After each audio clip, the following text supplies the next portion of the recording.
Hello, this is Deep Green Philosophy.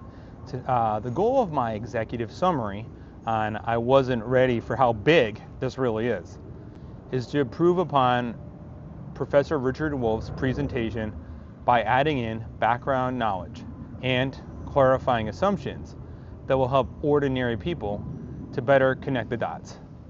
I took artistic license in trying to improve the clarity of this content and made editorial changes as I thought necessary.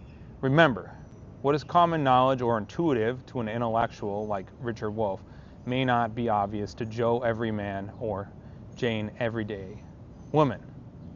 If you want to listen to the original, tune into Chasing Sharp. Trump's herky-jerkiness is in part explained by the fact that he is trying to do two things at the same time, and they clash.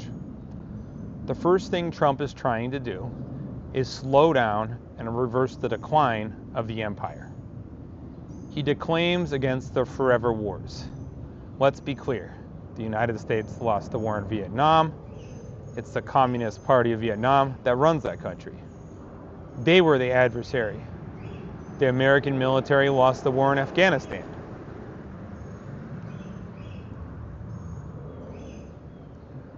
The adversary in Afghanistan was the Taliban, and they run Afghanistan today. The United States of America wanted to dramatically change the organization of Iraq. They failed at changing the organization of Iraq and are now failing at the war in Ukraine. If it was a war to prevent Russia from taking over large parts of eastern Ukraine. The United States of America has been losing repeatedly over a 35-year period or longer. The rise of China is now unmistakable. The relative shrinkage of the United States that goes with the rise of China is no longer hidden. Trump is trying to slow down Russia and China with sanctions, tariffs.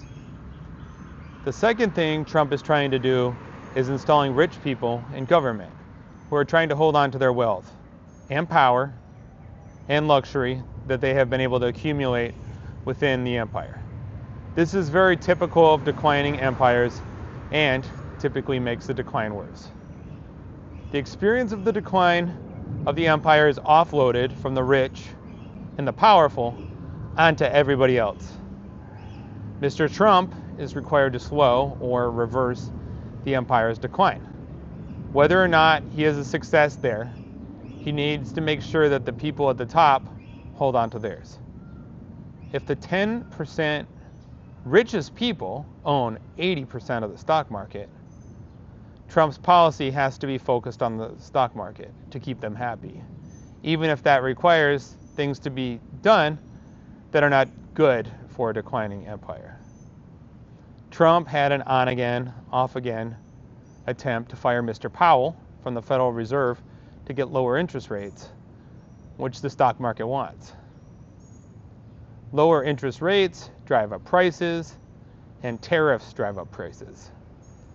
These contradictions are not peculiar to Mr. Trump. He's caught in the dilemma of trying to reverse the decline and trying to hold on to the wealth of the elite, which is becoming more and more difficult as the decline of the empire sets in. Trump is engaged in desperate behavior.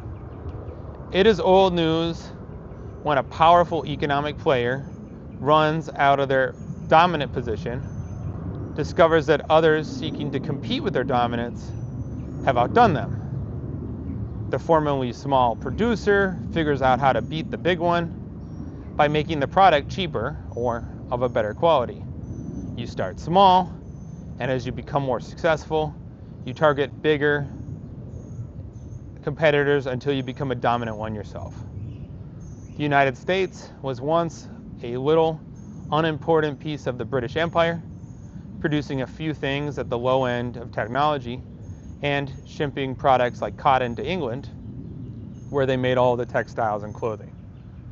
The little guy became dependent on the big guy, wants not to be dependent, and realizes that he has to outcompete the big one if they are ever going to be the big one themselves.